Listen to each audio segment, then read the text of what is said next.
You're all very welcome to this ISSD Africa webinar. My name is James Mulcairns. I am the coordinator of the ISSD Africa Community of Practice. And again, you're welcome to this discussion today on seed policies and laws. Do they sufficiently guide emergency assistance in Africa? And this is just the latest in a series of webinars from the ISSD Africa Community of Practice.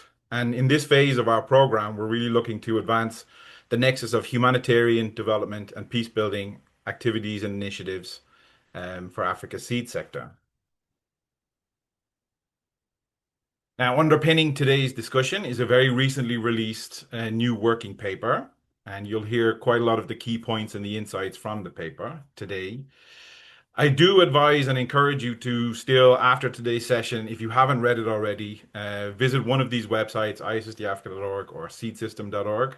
Download and read the paper. It is an intriguing piece of work and a very valuable read also. Now, a little bit of housekeeping for today's session. I am joined by a few speakers, panelists, who will take us through the discussion. Only the panelists will have their microphones and their cameras activated for the discussion. We would be very grateful, and I do already see it happening, so thanks for that. Please do introduce yourself in the chat, who you are, what organization you work with, and what country you're calling in from. That would be great. Please also, across the discussion today, feel free to ask questions, post some suggestions, your own reflections here in the chat.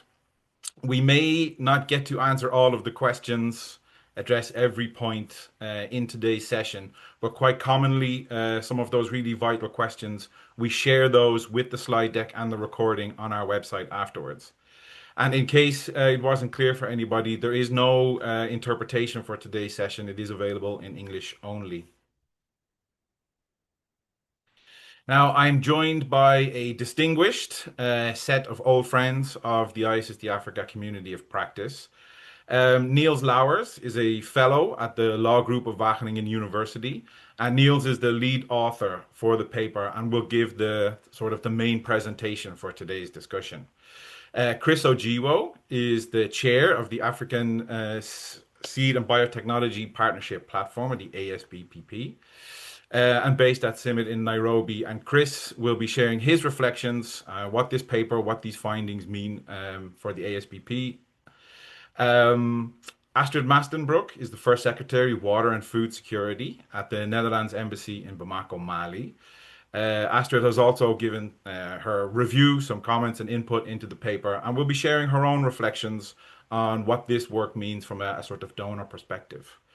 Now, not directly speaking in today's event, but ever present in the chat is Louise Sperling, the research director of seedsystem.org. And Louise is a co-author and a real driver of the paper and this session today.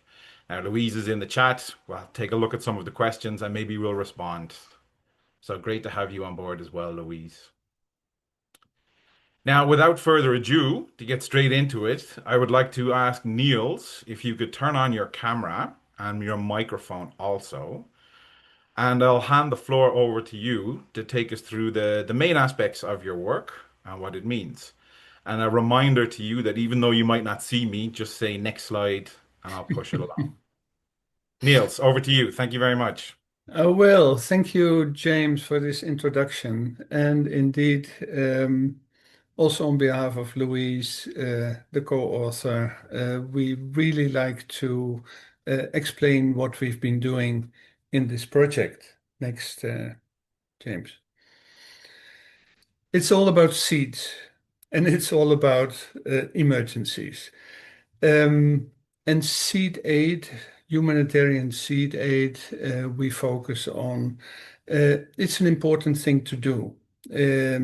Next to food aid and other activities, it provides farmers with the possibility to produce their own food and generate income and, well, move to normality again. However, seed aid can also be very disruptive if it's poor quality seed, it's the wrong variety. Then you definitely don't help the farmers. So also very important is if seed is free, then the notion of value may be lost, which may be very disruptive both for farmer seed systems, local seed systems, and for formal seed systems when normality is back. Next.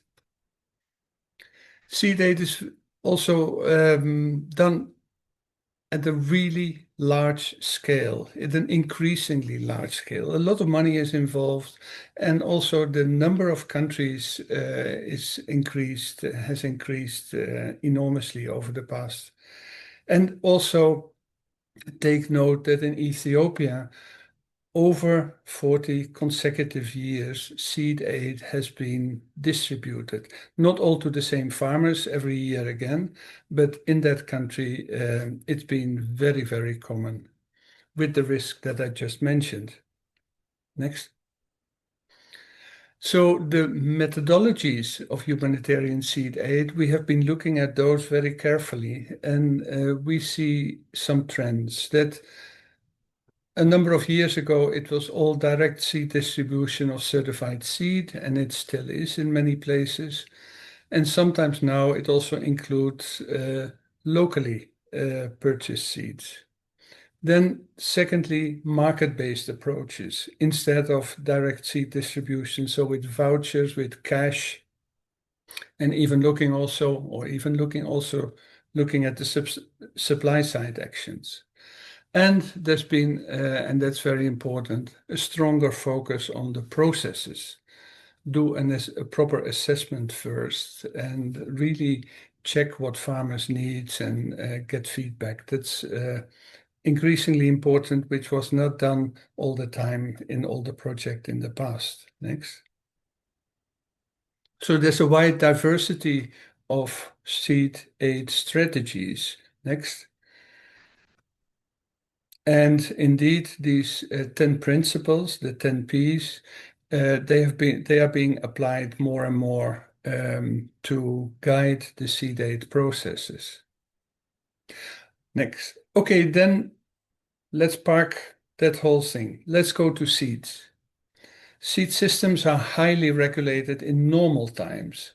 There are variety release procedures, seed quality control standards, there are national seed committees, etc. So the governance is there, and there can be a whole set of rights resting on a handful of seeds that farmers need. Rights of breeders, innovators, national sovereign rights over biological diversity, community rights on genetic resources, farmers' rights, etc. So this is a whole complex thing surrounding seed distribution and seed use. Next. So the big question is, how does the diversity of seed aid fit in with all these different rules? You can also frame it differently in the next slide.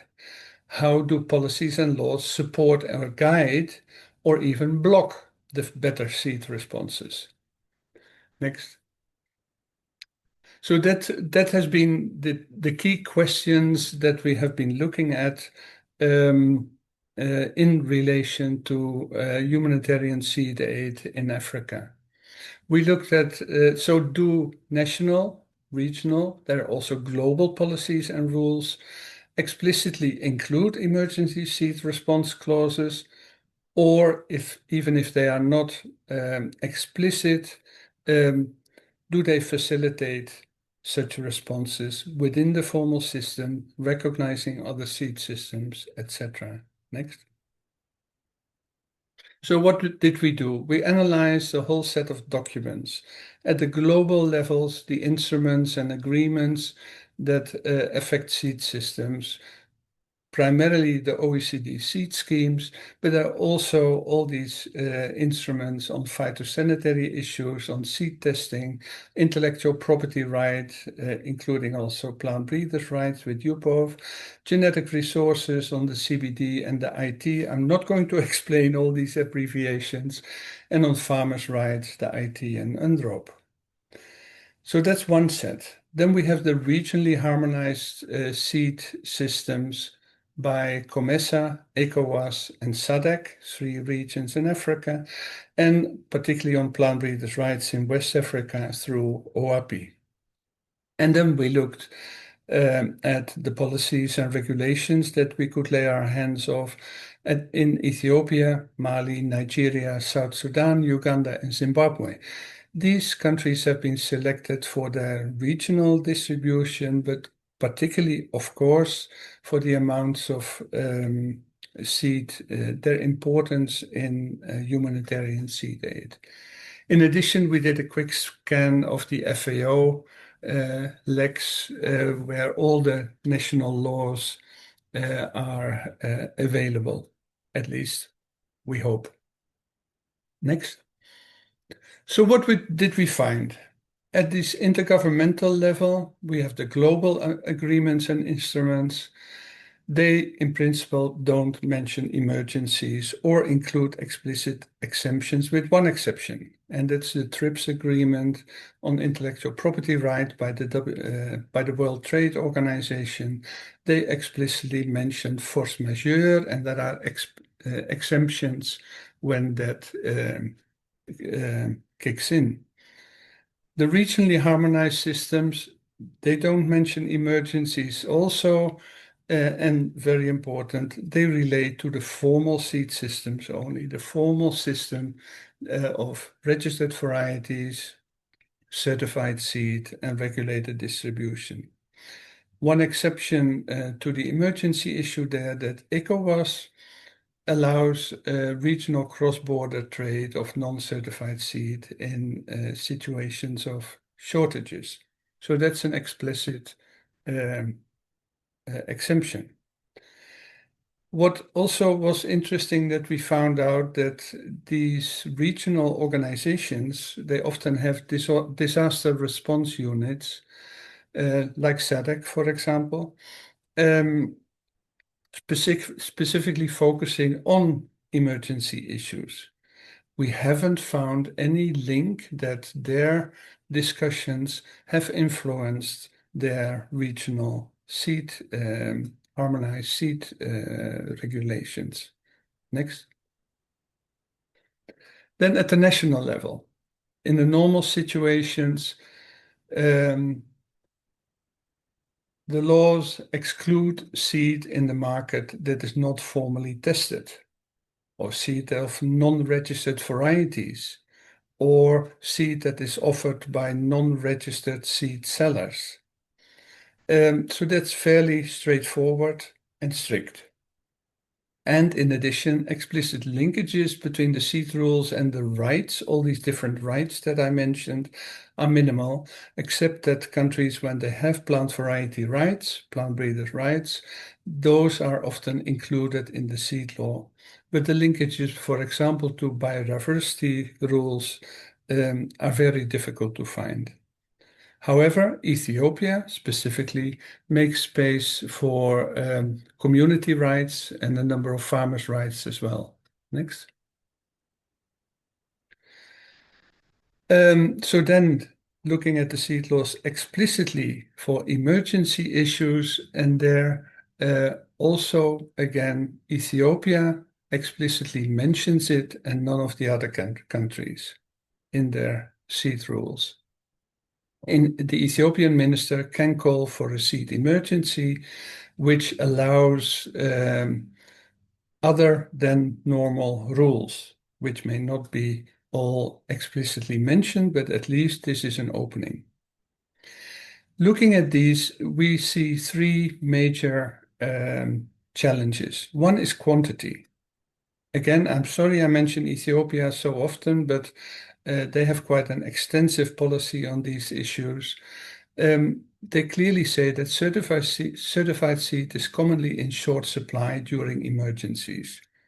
And our experience is that's not only the case in Ethiopia, but also in other countries. So something needs to be done. Then there is the variety issue. Registered varieties may not always be the best option for farmers under stress. And distribution, indeed, if only registered seed distributors are allowed, then this may limit choices. Next. Next slide.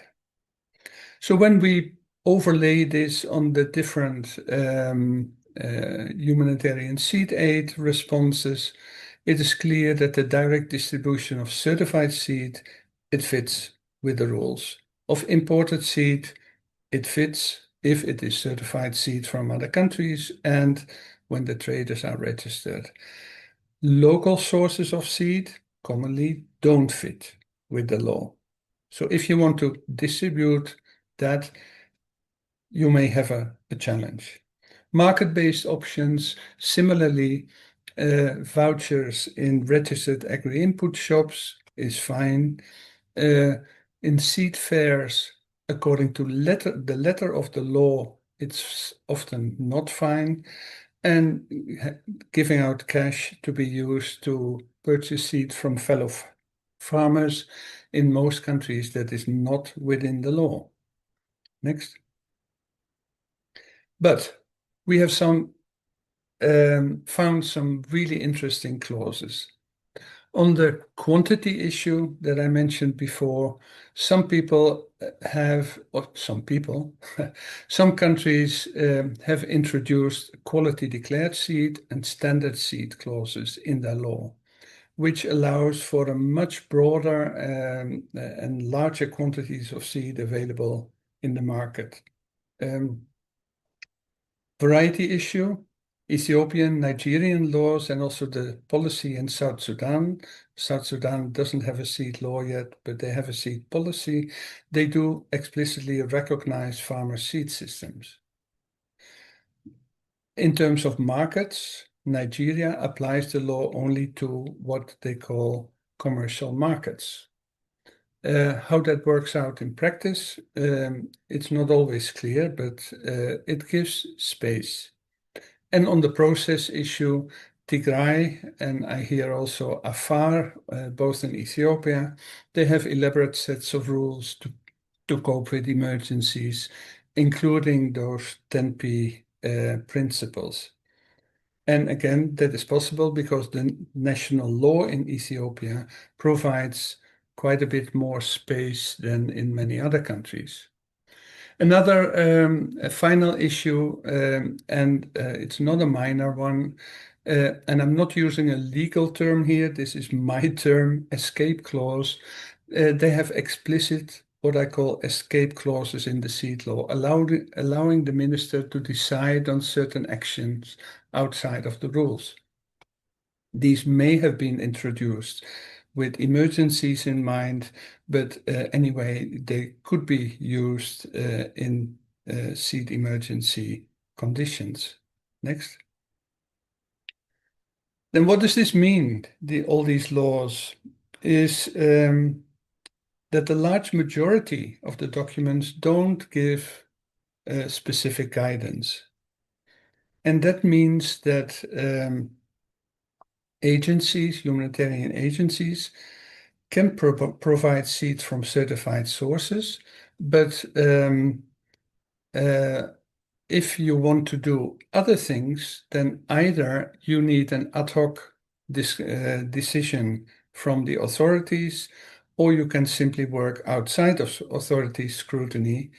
The first one, there's an example in DRC in the report where the seed quality control authorities introduced temporarily, for the moment, a quality declared seed type of rule, which was not consistent with the law, but which really helped to provide enough seed for the emergency response. Next. So at the end of the report, we have a number of opportunities for governments which allow them to prepare for emergencies, specifically in seed-related issues, to develop policies, to look at the process issues, to look at different seed sources, so that they are prepared and they don't have to run on ad hoc decisions when needed. And such policies, they have to have a link at least in the regulations to avoid that there are conflicts between the practices and the rules. So we are very clear that we don't say put all things that you need in new regulations because they might become too rigid and emergencies are all different, but at least create space and create policies for preparedness. At the intergovernmental level, we think there are big opportunities to create awareness and to allow countries to learn from each other, to exchange experiences. Next. For the donor governments, also they can prepare themselves by creating policies and guidances and discuss them with the humanitarian agencies that they work with, and of course also with the governments of the countries that they work in. So they can also prepare themselves better. And the agencies themselves, first of all, they should realize that seeds operate in a very regulated environment so that at least they know what the hindrances might be. And of course, in their discussion with the donors and in the countries, develop their own policies. So all different stakeholders can prepare themselves better. And I hope, next slide, that this report can help them a little bit. So thank you for now, and we look forward to your comments. Niels, wonderful. Thank you very much. Again, I've seen the presentation already before today, but still fascinating to sit and listen to what you did, what you learned. And given that there are over 155 people in the audience, I can say with confidence it's a timely and welcome topic that we can discuss here today. Okay, thank you very much, Niels. I think you've deserved a small rest, so you can turn your camera and microphone off. And then we'll move to getting remarks from our invited speakers. Now, what I should have mentioned at the beginning was that originally Peter Munyi, who is a Nairobi-based lawyer working on legislative and policy aspects around seed, he was supposed to join to share his remarks also on this research, but unfortunately that wasn't possible at the last minute. So we will miss Peter from today's session, unfortunately. I would now like to invite Astrid Mastenbroek of the Netherlands Embassy in Bamako, Mali. And Astrid, you've also been engaged and coordinated multiple national seed sector development programs. So you're definitely a right fit to give some remarks. So you've heard Niels' presentation. You've also been part of the review of the paper and its finalization. I'm wondering if you can now share your remarks, what are your observations, the value, and a little bit about what this paper means for your work. Over to you. Okay, thank you very much, James, and good day, everyone.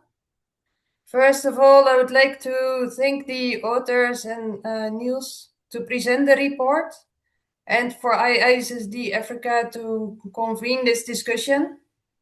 It's been a genuinely interesting report to see how seed policies and law analyzed are part of emergency assistance rather than a separate technical agenda. So I'd also like to thank the audience for joining from so many different perspectives. I've seen quite a number of people that I know from before, and I'm very happy to see that it's an interesting topic. So from a more donor perspective, I think this report is highly relevant. I think, first of all, and most importantly, it reframes emergency assistance as a governance and preparedness issue, not just as an operational issue on where to get seed in the right quantities and qualities. So when policies and laws are designed only for normal times and for formal seed channels, they may unintentionally narrow response options during crisis and create legal gray zones for implementers. So I think this is a highly relevant value of the report. Secondly, it highlights a structural bias towards formal certification and trade, while in many emergencies, there are also other options and functional and trusted channels for local seed and informal seed suppliers.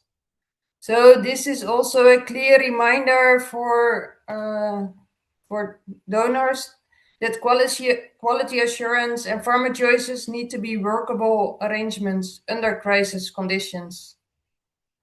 Then thirdly, I think Niels highlighted quite a number of anecdotal examples with actual consequences, either positive or where the lack of regulation may hamper emergency implementation.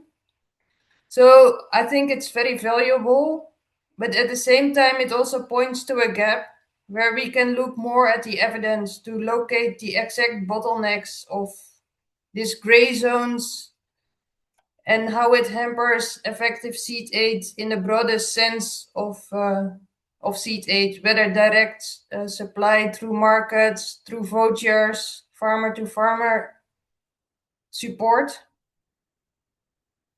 So without a good understanding of that, I think we risk prioritizing the wrong reforms. So practically, what does this mean? What are my takeaways for next steps?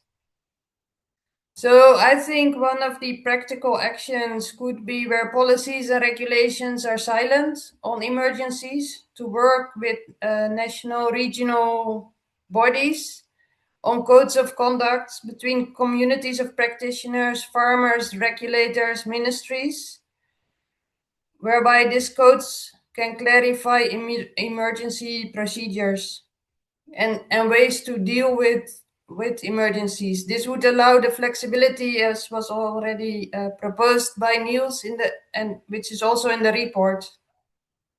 Secondly, it's also a clear reminder that even in normal development-oriented programming, we need to take the humanitarian and emergency context into account. We get more and more emergencies popping up, climate change, droughts, floods. So there's so many unexpected emergencies, whereby it's important to really look at the humanitarian development nexus. So as what the report also highlights, in working in more development-oriented programming, we really need to have this eye for emergency seed assistance as well. So this is a constant reminder when developing new programs to be cognizant of that. And lastly, I think also where donors can play a large role is really promote the 10 principles that Niels also mentioned earlier for seed assistance as a shared practice or as a shared standard of practice, so that the farmer choice, the diversity in seed systems, and also local sourcing becomes the default rather than the exception. So these are kind of my takeaways from the report. I read it with great interest, and I think it's highly valuable and relevant. And I was actually surprised to see when I first read it that we haven't thought about it before. Thank you. Yeah, thanks a lot, Astrid. I think that's something of a common comment that when you see it down on paper, it almost seems a bit obvious that this needs more attention than it's had in the past. Thank you also for your practical recommendations, particularly on this the code of conduct idea. I know that our partners in the Collaborative Seed Program in Nigeria, this is something we had discussed previously and is still being worked on and elaborated there. So yeah, it's good alignment in what you're saying and what we see. Astrid, thank you very much. Feel free now to turn off your camera, and I'll invite you back when we move to question and answer. So, Chris, I already see you turning yourself on and getting ready. A reminder, you'll need to unmute. And again, this is Chris Ajiwo, the chair of the African Seed and Biotechnology Partnership Platform, based at CIMMIT in Nairobi. And Chris is also the lead of the Inclusive Delivery area of work for CJR's Breeding for Tomorrow Science program. Now, Chris, you have the opportunity to listen to both Astrid and to Niels. We've also had some good discussions in advance of today. I'm curious to hear what your remarks are and what you advise as way forwards with the collaboration also with ASBP. So please, over to you. Thank you very much, James. And the risk of coming after these giants is a potential repetition of what they've already said. But I'll be careful to give my thoughts, beginning with one simple and strong point that I would like to make here is an upfront takeaway that seed emergency response is not only about logistics, it is more about governance. And if we want, as Africa, resilience and progress under the CARDIP agenda, then seed policy must be crisis ready and not just normal time compliant, so to say.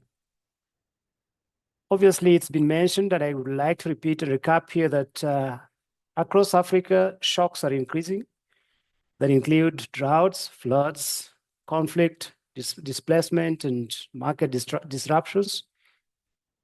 And in these moments, seed becomes a frontline emergency need.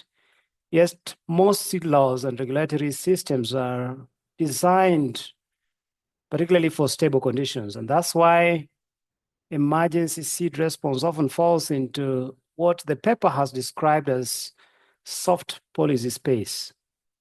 The result is risks such as delays, shortages, weak quality assurance, counterfeit seed entry sometimes, and even market distortion.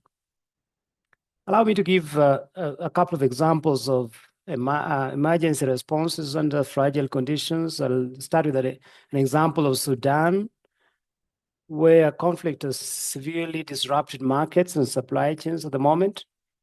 And there have been interventions and program sources such as SOSUS, that is CIMMYT-led, that has helped crisis-affected farmers access certified seed and essential inputs to sustain production. Besides SOSUS, there has been another program called Sustain Sudan that has shown the importance of restoring input supply chains through flexible market-based approaches and, of course, public-private partnerships, thereby reaching farmers at scale even under instability conditions. I'll give another example from Mozambique, where since 2024, September, CIMMYT's support through a program called TISN has reached thousands of farming families by strengthening farmer organizations, agronomic practices, and access to seed and inputs, highlighting how enabling policies actually accelerate recovery and resilience. And this is exactly where, again, an emphasis on humanitarian development peace nexus or HDP nexus matters, because seed support sits between short-term relief and long-term system strengthening. And that's why platforms like the ISSD Africa are important, because they help ensure emergency responses protect farmers today while also strengthening seed systems for tomorrow. A practical example of a tool developed under this arrangement is what we call the Seed Emergency Response Tool. I think others have mentioned the 10 Ps, which supports context-appropriate choices and helps avoid doing harm under emergency conditions. This said, so why should ASBPP care, or Africa Seed Biotechnology Partnership Platform, care about this? Because ASBPP sits at the intersection of seed systems, regulatory harmonization, and biotechnology governance. And this agenda strengthens seed resilience as a policy priority, supports risk-based and inclusive seed strategies, and improves coherence across seed regulation, biodiversity rules, IPR, and biosafety, while enabling learning across AU member states.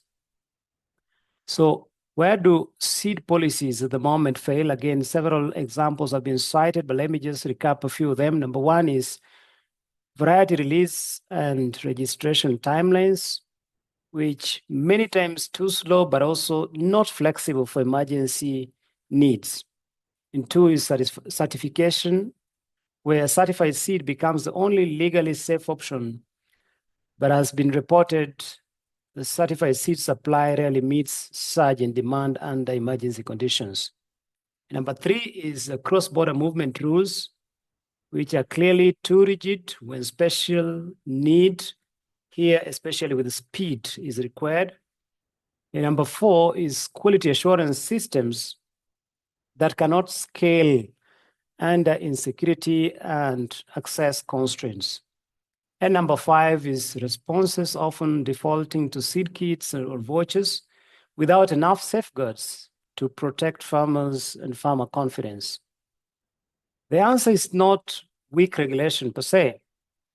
The answer is smarter emergency regulation that is time-bound, flexibility with clear safeguards.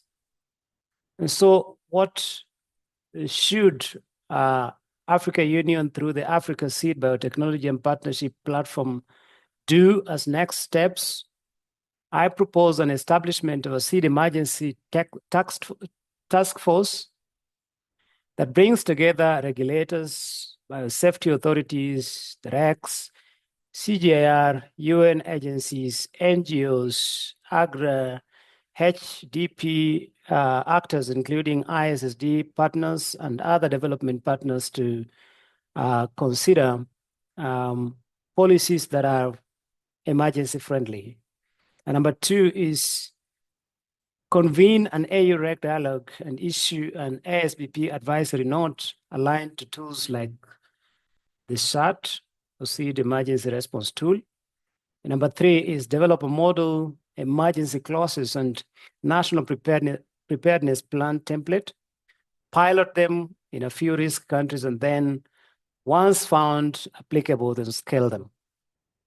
Let me close my comments by saying that seed resilience is national resilience, and seed security is food security. And by extension, food security is national security. Therefore, with strong AU partnership and leadership and better HDP coordination with development partners, we can respond faster in emergencies while still protecting farmers, protecting quality, and also long-term seed markets. Over to you, James, for now. Thank you. Chris, thank you so much. I applaud your direction and your ambition to make these proposals, in particular to organize a task force and convene all of those relevant partners who have a role to play in advancing this work. Thank you for your remarks and your reflections. Very useful, very insightful. I would like to then invite Niels and Astrid to also come back online into picture. We're going to move now to the question and answer component of our discussion today. Now, we have been keeping an eye here on the chat, and in comparison to other topics, it has been a relatively quiet chat so far. In the market-based approaches webinar, we had question. So that could be the nature of the work itself, or simply put, people are spellbound by what they're hearing. While I'm talking, a reminder to everybody in the audience, please use this opportunity to pose a question or a reflection on anything you've heard. We do have two questions which we can already address. So the first was asked by our friend and colleague, Sean McGuire from FAO. And Sean asks, and I think, Chris, you alluded to it a small bit already, but any mention of cross-border issues with different seed classes, example where QDS or truthfully labeled seed allowed in source country, but not recognized formally in seed aid country? Yeah, maybe I can respond to that. It's an important point, and in most countries, QDS, quality declared seed, as opposed to certified seed, is limited to distribution within the region where it is produced. That's the situation in most countries in normal situations, meaning that cross-border trade of QDS seed is not common. So QDS is important to increase the amounts of seed available for distribution within a particular country. And maybe I didn't stress that enough, being slightly critical of the regional harmonized seed systems in relation to explicit emergency mentioning.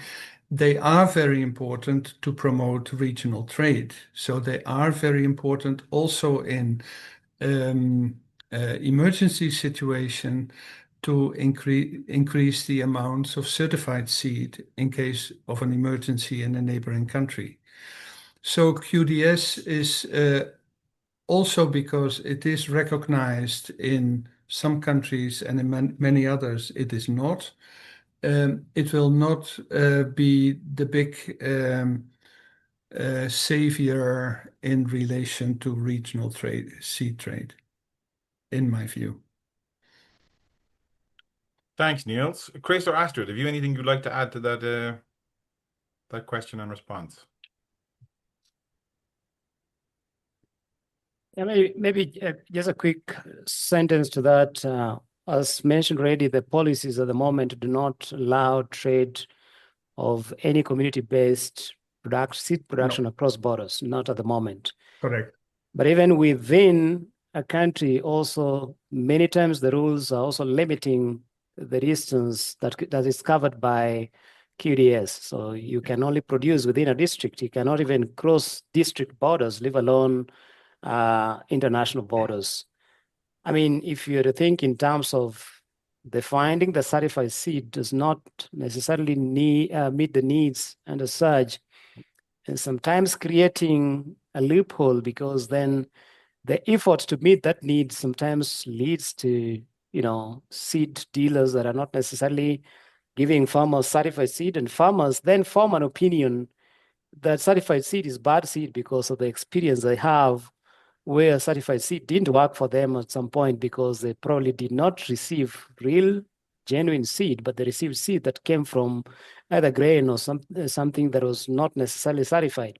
So later on, when we try to get back and intervene with certified seed, then instead of the word certified being a mark of quality, it becomes a mark of poor quality because of the experience of the farmers. So I think it is important for us to think of local solutions. And I think there's a question somewhere of how local is local. I guess local solutions here will be within country solutions. And perhaps I would want to emphasize that even under the restrictions of QDS not moving beyond district borders, then we need to think of where can seed be produced within a country that can then a safe place where production can be made within a country that can then meet the needs within that particular country before we even think about cross-border imports. Thank you. Maybe if I can add to that, James, it's very wise, Chris, what you're saying, and it also responds a bit to a question by Carl Wahl in the chat about certified seed and asking local, what is local?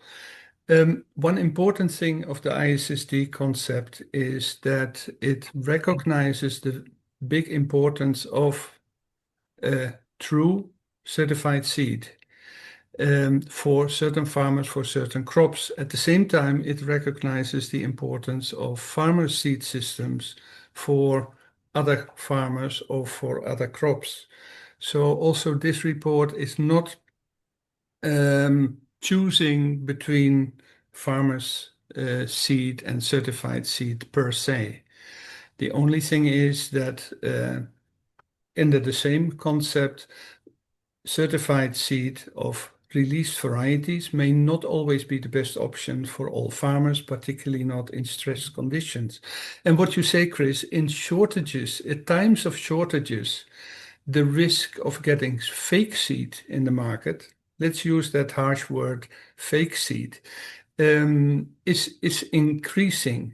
And that is really a bad thing for the farmers that get those seeds. And it is a very bad thing to restore normality after emergencies because of the trust indeed that you mentioned, Chris.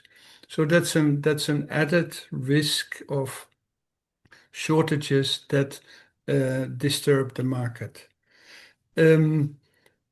Carl also talks about the habit, let me use that word, habit of some organizations to treat seed exactly the same as food, meaning purchasing in bulk.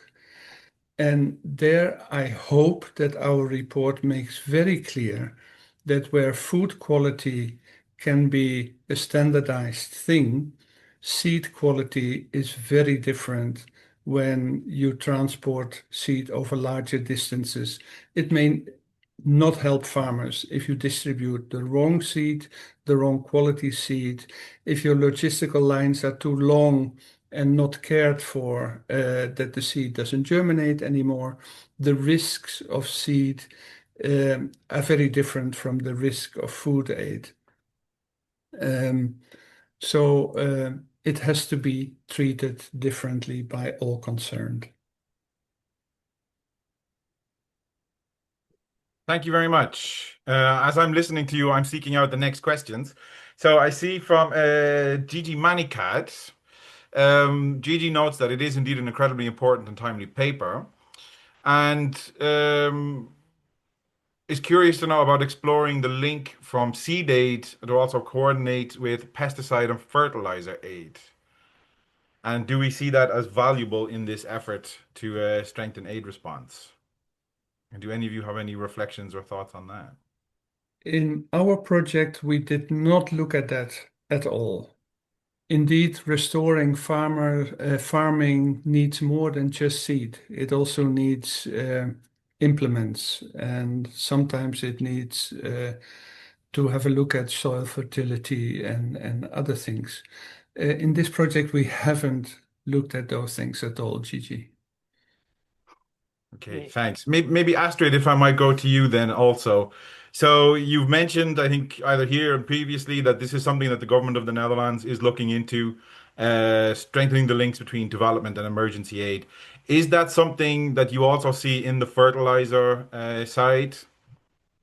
Or do you see a scope for seed and fertilizer to be maybe more brought together? Thank you very much. Interesting question. I was hoping you would skip me because I'm thinking very hard. You can also say if it's not on the top of your mind. That's also No. Was more like we do talk about seed aid, but we don't go in or food aid or and sometimes there are packages, especially if it's more of a post-conflict, but then it wouldn't be like emergency seed aid, but more by with IDPs or refugees. So and then there are packages, but otherwise the departments in the way the Netherlands ministry is structured is that emergency aid is a completely different department. And then more the food security, where seed falls under, is also a very different department. So also based on the ISSD Africa community of practice, also within the organization, we have started communicating with each other. And we are discussing with humanitarian aid organizations on the principles. So we are moving into the right direction. I always find it also from a bit of a research perspective, the discussion on how broad do you want to go and how focused do you want to stay, always a bit complicated because especially if we would talk about improved varieties, for example, or hybrids, they have to go together with fertilizers to get maximum yields if that's your aim. So also in programming, you can have everything together or you be very focused. So I think it's a very good question to be cognizant about whether to take it together or not. I have not enough concrete knowledge about issues with fertilizer aid at the Okay. moment. Astrid, thanks a lot. Chris, if I can go to you. So, thanks again for your remarks, which were primarily delivered from your role with the ASBPP. Maybe that's one too many P's. But from the more CGIR side, in your role with the Breeding for Tomorrow program and other initiatives, where do you see specific roles for CGIR institutes, teams, and initiatives? Thanks, James. Let me connect that to the question you asked Astrid and Niels first, that when it comes to coordination, it's not just about seed and fertilizers. It is even within seed itself, and especially Astrid has made a strong point here that the Dutch government would be probably just focusing on seed. But as the Dutch government focuses on seed and within one specific emergency situation, there'll be several other, let me call them investors, development partners who are also making, contributions within that same location. And if there is no coordination, there are possibilities of not really making gains, because one person, for example, could be saying, let us support development. Another one says, let's support emergency. Now, if the support to development, as an example, is about giving vouchers so that you're able to use money to buy seed at a cheaper cost, and somebody has given free seed. So why would I go buying seed if you've given free seed? So we even within seed itself, there is a need for coordination to ensure that those interventions do make sense, especially to the actors, and that one person's intervention does not result in a loss of the gain of another person's intervention. That said, also, I would like to add to the fact that the bulk of what happens in seed also requires other interventions. Again, somebody would be intervening with fertilizers, but who knows, somebody else could also be intervening with irrigation, water, and other things. So put together all the inputs as a bundle that enables us to be able to get the best out of the genetics of the seed, basically to be able to get that potential out of the seed should be coordinated in a way that put together the farmer gets all the bundles that make the productivity potential improved in this particular case. And that said, now back to the question you're asking about the role of the CGIR. Yes, this is where the CGIR becomes critical, for example, in providing the technical guidance in terms of which crop, for example, is to intervene with where. Not every place requires cassava, not every place requires maize, not every place requires potato vines, not every place requires, sorghum. So we have to be, first of all, targeted in terms of the crop. Even within the crop, there is a need to target which particular varieties, because not every variety is for the highlands. Some varieties are for the lowlands. Not every variety is for the mid altitudes. Some varieties are for the high altitudes. And if you just say purchase seed and make it available, you've purchased maize seed and you've made maize seed available that was meant for the lowlands in the highlands, or that was meant for the highlands and the lowlands. The farmers don't necessarily get the best out of it, even if your intention was so good. The farmers think you've given them fake seed, even when you've not given fake seed. But it's just because there was not a proper timing of which variety of which crop falls where and what production packages goes with it. Does this variety require fertilizers? Does it require irrigation? Does it require crop protection, for example, for it to be able to achieve its best? Now you've given a variety that was necessarily requiring crop protection against a particular insect, a particular disease, and because that was not carefully planned upfront, you've given a variety that then the farmer looks at the variety, losing the whole field, losing the whole crop to a disease, to a pest, to drought, to late or early maturity, etc., etc., and the farmer doesn't get the utmost potential out of that variety simply because there was no proper timing. And I think this is where the CJR comes in with research to guide, for example, what is the best intervention package for a particular region, for a particular location, in terms of this is the risk at the moment, and this is the intervention that fits within that particular risk. Thank you. Thank you very much, Chris. Now we're coming very promptly to the end, but I still want to try and squeeze in one more question. I see there's a lot of questions coming in. So Desiree asks, or she says, I am wondering about how regional organizations, the RECs, as we mentioned, can be more propositional and play a bold role to stimulate countries to better recognize and give all the due rights. Where do you guys see the important role for RECs and what might be their next steps?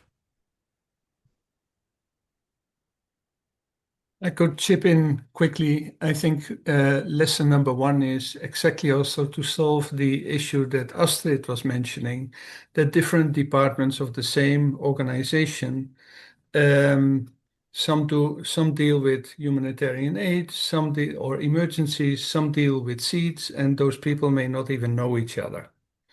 So internal coordination within also the regional organizations, like with the donors, uh, like also in aid organizations, development people and emergency people, they need to talk to each other in order to be able to be prepared and to be able to provide the proper responses. So I think that is number one. At the seed issue, the regional organizations focus only on the formal seed sector. It's relevant, as I said, but not enough in emergencies. I would add from a policy perspective that it is actually the role of REX to ensure that there is that the laws that we've been discussing here are harmonized in a way that they speak to each other across, because I think somebody has rightly mentioned it on the chat that an emergency within a particular country does not just affect the country, it affects the neighbors too. And without understanding that an emergency in a country affects the neighbors first, because the country will have people migrating and running away from, say, for example, conflict, and you have the neighboring country having to hold migrants because of that, displaced people, etc., etc. There has to be a role for the REX to ensure that these people are there is a harmonization in terms of a process that enables varieties of seed, for example, and other inputs, so to say, to move across the borders, and even if it is within borders, to be able to handle it in such a way that under emergency situations we're able to be flexible, yet with the right safeguards. Not necessarily that the flexibility means that the countries end up in a situation where they're suffering in terms of what their plans were and what their development goals were, but they're able to meet the emergency situations. And that is, I think, a very important role that the RECs have to play to ensure that the countries within those RECs are aligned in supporting an emergency situation. Thank you very much. I now have the unhappy task to interject and bring this to a close. What I will say to everybody in the chat whose question was not addressed here in plenary, we will take these away. I will quite promptly tidy everything up and send off to our speakers today and see if and how they can continue to answer. You will find those on the ISSD Africa website. You'll also get an email when you receive the webinar slide deck and the recording of today's session. Very quickly, I would just like to highlight that this important piece of work, which again, I would like to thank Niels in particular, also Louise Sperling in the chat for your lead role in pulling this together. This work happened under ISSD Africa Action Learning Project 2. Now, there are 4 action learning projects within the community of practice at the moment. So I invite you to visit the website, register for the newsletter, join the community in essence if you're not already there.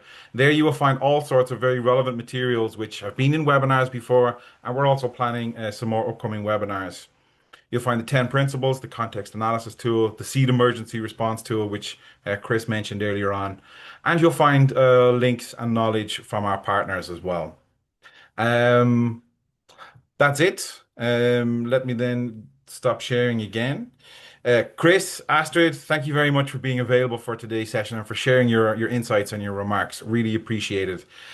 Peter Munyi, you might perhaps be in the chat. If so, thanks for being here as much as you can be. Niels, again, thank you very much for your presentation for today's session and for the paper. And last but not least, again, I will say to everyone who has not read the paper so far, please do visit the website, get the paper, read it, and stay in touch with ISSD Africa as we take this work forward.